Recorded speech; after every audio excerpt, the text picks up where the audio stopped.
Hey guys, it's Ian at SS8000 Cars and welcome to my drive. Now today, despite the fact that the weather is a bit inclement, I have the Range Rover P440e. So, sitting in the drive to run through. Now, I love this car. Now, there's no question at all it's big, and you have to sort of lay that on the ground immediately, because it's a huge car. It makes even the Panamera seem not as big as it might be. It's high, it's in its low setting at the moment, it drops down for entry when the car is stationary. If you're going to design a car from scratch and you're going to make it as clean and as smooth as you possibly can, I don't think you could do better than the front of the Range Rover. Now, the Range Rover has actually been criticised for not really being that different from the previous model, certainly from the front. And it's actually only when you look at it close up that you realise actually it's very different. And they've really made it very smooth, and I just think it's beautiful. But again, you can see everything is just really smooth. Everything is beautifully put together. And I have to say, it really grows on you. Some people have commented after they saw it in the magazines that maybe the car looked a little bland. But I just think once it's almost exactly what you want. And people are quite kind to you in this car, unlike the Panamera, where they'll let you out infrequently, whereas in the Range Rover people seem to like the Range Rover. It's a very purposeful, it has a very purposeful stance. So I've got it open at the moment. I'm going to lock it so that I can open it for you and show how it opens up. But I just think it's lovely. When I first picked it up in central London and I sat in it, I thought, oh my goodness, this car is absolutely huge. And it does take, even after the Panamera, it takes just a little getting used to. Little bit more of an overhang at the back, but apparently that doesn't affect its off-road capability. And I think it's probably the back where this car has really made an impression. The lights around the back are just tremendous. So if I open it up, see the lights come on at the back, just fantastic. Even the rear window wiper is sort of tucked into the top, so you can't see it, and it does it from the top rather than being at the bottom of the rear window. Just a very nice machine. If you tap the key once, the key is pretty standard, I'd say. So there's nothing particularly flash about that. Because I haven't opened the doors, it's closed up again, but that does give me the opportunity to open it again and show you by pressing twice how the handles come out of the doors, which means that the handles, if you're driving long distances in nasty weather, the handles inside don't get dirty. And I think that I found when we first tested the Velar that was the first car I'd experienced that with, and it's a really nice trait. Now this one has the 3-litre 6-cylinder engine producing over 300 brake horsepower from the combustion side of it, and then about 120 horsepower from the battery. Now the battery is interesting because this is a true move on from the Panamera in terms of the range that it offers. I'm finding that you can certainly see up to 60 miles with a full charge on the dash. I haven't had the chance yet, but I will over the next couple of days get a chance to see whether that's real world mileage or whether that's Land Rover's estimate of what you get. And quite often, especially in the Panamera, where they say you can get over 30, the reality is it's in the winter it can be down at 24, but in the summer very rarely more than 28, 29.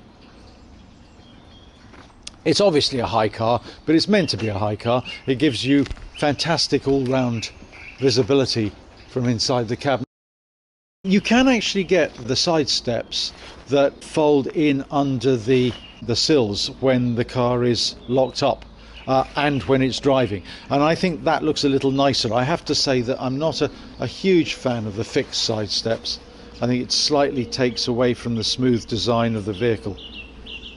So, coming over to the open up the rear, just open up this one because that'll keep me a little bit dry. You've got a huge boot. This one actually, unlike most cars, I mean certainly the Panamera, this one has a full-sized spare, which I think is brilliant. Okay, so we have the split tailgate here, which obviously take a load, especially an individual. Those are the cables to charge it, so it's a plug-in hybrid. It takes a while, which I'll come back to a little bit later, maybe from the comfort of the cabin. But you can see it's well set up, and this folds back nicely, so you can have it like that.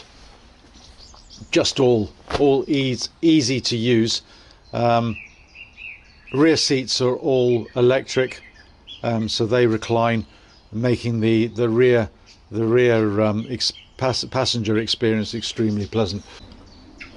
My own personal opinion, for a big car, this is one of the best looking big cars on the market of its type. I mean, it doesn't shy away from being a full-blown SUV, as you probably know. My reservations about having something this size they've evaporated really over the last couple of days, and now I thoroughly enjoy it, even when I'm actually driving it myself. Now, don't kid yourself. It does handle well, has the latest air suspension, and has the ability effectively to pump up each side to prevent roll. We were out in the country lanes last night and punting it around a little bit faster than I suspect most owners will. The car stayed beautifully stable and flat. It cornered absolutely flat. So the adaptive suspension that it's got is really fit for purpose. However, steering's a little bit light, and going down an uneven road you have to watch what you're doing a little bit. It's a lot of car, whereas the Panamera would definitely track straight the whole time without much alteration. You are having to watch. The car sort of moves around a bit, so you're having to watch and keep the car straight by making numerous changes to your steering angle. That's the only criticism of it. It's the quietest thing I've come across. It has double glazing. It's seamless between the hybrid system, so running on electric and the combustion engine. It kicks in and out without you ever noticing it. With the Panamera, you really do notice. I mean, it's not intrusive particularly, but you really do notice it when the engine cuts in. So you know whether you're in electric or not. But I had 4 people in the car last night, and none of us really were aware of when we were in electric and when the engine was running. It is that smooth. So full credit to Land Rover for achieving that. I mean, it's absolutely brilliant. This one has a fixed glass sunroof. Nice to have a bit of light in the car, and that's fine, but I think if I was going to get one of these, I'd opt for the opening glass sunroof. Before we move inside, I just want to show you the engine under the bonnet. They've done their best, I think, to move the engine a bit back. It's not exactly front mid-engined, but you can see that it's been pushed back quite a bit in comparison to other ranges. And again, not much to look at, but it's a nice compartment. I mean, this is literally a brand new car. It's quite high up, the engine, so obviously because of the off-road capability that Land Rovers offers, they need to keep the engine higher up than you'd certainly have in the Panamera, because the engine in the Panamera is very low down. Sweet. Inside we obviously have Land Rover's latest electronic displays, and I did think initially when I saw the dashboard layout that maybe the front area was a little bit small and the sort of iPad size central screen was a little bit big. but it's sort of grown round me, and I rather like it. So to get things going, we hold the brake and we hit the start button, and then it moves the seat into position, and it displays the instrumentation on your front display. It automatically opens the cover for the glass screen. Again, I'll show you the back. This is not the long wheelbase version, it's the short wheelbase version, and there is tons of room. I can't, unless you were being chauffeured, I can't really see the reason as to why you'd want a long wheelbase. And I also think the proportions on the short wheelbase look more cohesive. Beautifully appointed. This is the HSE, so even the HSE has almost everything is covered in leather. Not the roof lining, actually, in truth. I think it'd be quite nice if the roof lining was in leather, but the area, the dash area isn't leather, but lower dash is all leather. So the front area here behind the screen, and all the center console, and the door cards, and actually no, the door cards are actually piano black, which is a nice touch. But everything really that you can reach is leather. A lot of touch screen going on. Haptic display, which is helpful. You've got everything really. You can sort of go into all your settings. It's interesting. I thought that scrolled. Yeah, it does scroll, but not very far. Quite a few buttons on the steering wheel itself. The steering wheel is heated. The one thing is quite interesting is they have the paddles at the back of the steering wheel. I have not used them yet. It just isn't the sort of car you would throw around the country lanes, particularly with major gusto. It's about conveying 4 to 5 people really comfortably, and in almost total silence. It's just amazing from that perspective. But things like your heated seats, so if I go to my heated seat, it's a simple push of the button and then turn up 1 to 3 depending on where you want it, and then it automatically reverts back to the cabin temperature after that. You can see you go into the access height. You have off-road, which actually raises it quite a bit, because the weight capabilities of this car are 900 millimeters, which is pretty good. Dimensions of the car, I think it's 5,260 millimeters long and 2,240 millimeters wide, but I'll have to check that. So it's a big old beast. But the view that you get is quite commanding from the driver's seat. It's lovely. Well, from all the seats, it's really lovely, and I have to say it's super comfy. The front seats are like armchairs, and yet they do actually support you quite well as well. So I think Land Rover have pulled off a major accomplishment with this car, almost all the way round. Has a heated front screen, which is nice, like that. If my plan is to do a driving video, I'll show you how quiet it is. I mean, the decibels at 60 were really low, and it's really nicely finished. I mean, you have chrome round the doors and sort of chrome touches round the center console, which is essentially black piano wood. You've got lots of storage. So 2 cup holders here, which you'd expect.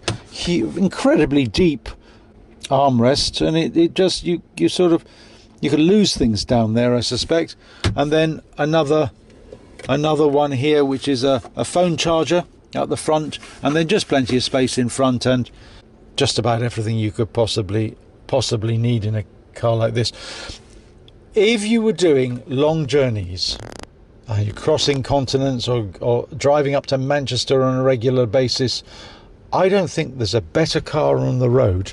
And I know the new Mercedes S-Class is absolutely fantastic as well, but there is just something about being raised up a couple of feet. And of course you can, again, I think there will be speed limited, so maybe to 20 or 30, but you can raise it another 6 inches.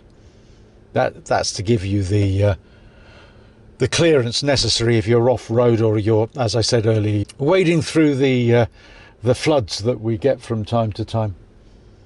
So it's just lovely. Even the door handles are sort of they're into the roof lining and the piano black, and they pull out. They're just leather. They're just lovely, just beautiful quality.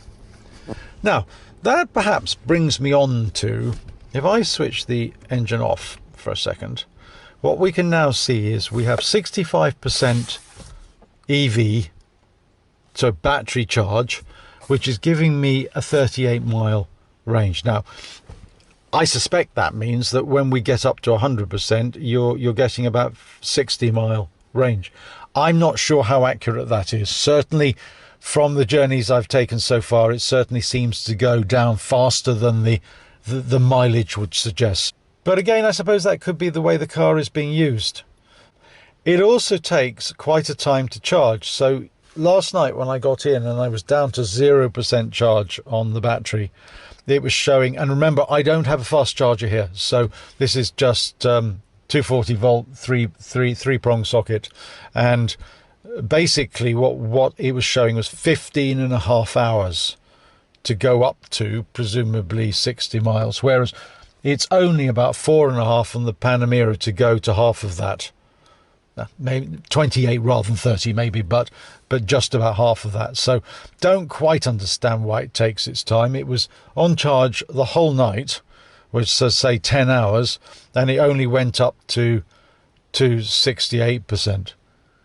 So genuinely the 15 hours seems to be an accurate representation of how long it will take to charge. I think that's quite a long time. I know that owners that are having these will probably put in fast chargers at their house. And I still think, having run the Panamera for 4.5 years, I do really feel that the hybrid is still the way to go. And again, this is not for this particular video, but the charging network is not fit for purpose, and the government have taken a view, in my opinion, that says that they're going to leave it to private organisations to provide the infrastructure. And although they're providing the odd 100 million, which sounds a lot in isolation, if you're really going to have all electric cars from 2030 or 2035, you absolutely need to be investing hundreds of billions. Well, now sometimes, although you can't hear the engine come in, on light throttle it can be a little jerky, quite difficult to drive smoothly if you're driving at 20. Once you get up to speed, it's absolutely fine, but if it's dropping in and out of petrol into electric, it can be a little jerky at low speeds. And it's a sort of car that seems to be so incredibly well made. Yeah, every soft closed doors, so you don't have to thump them closed. But even so, everything is solid, and I just, it just is just nice. I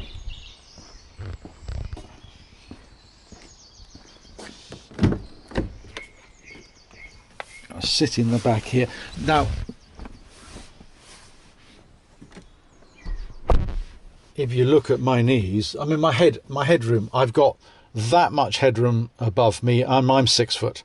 And if you look at the gap between my knees and the back of the chair, all the chairs are leather lined, and the same basic, not as much fun to play with as you have in the Panamera in terms of all the controls that because you can run the music and just about everything from the back of the Panamera. Here it's basically you have it's obviously 4-zone climate control, so you set the temperature in the back, and again pushing it in the same way as you push it the front ones to set the heated seats.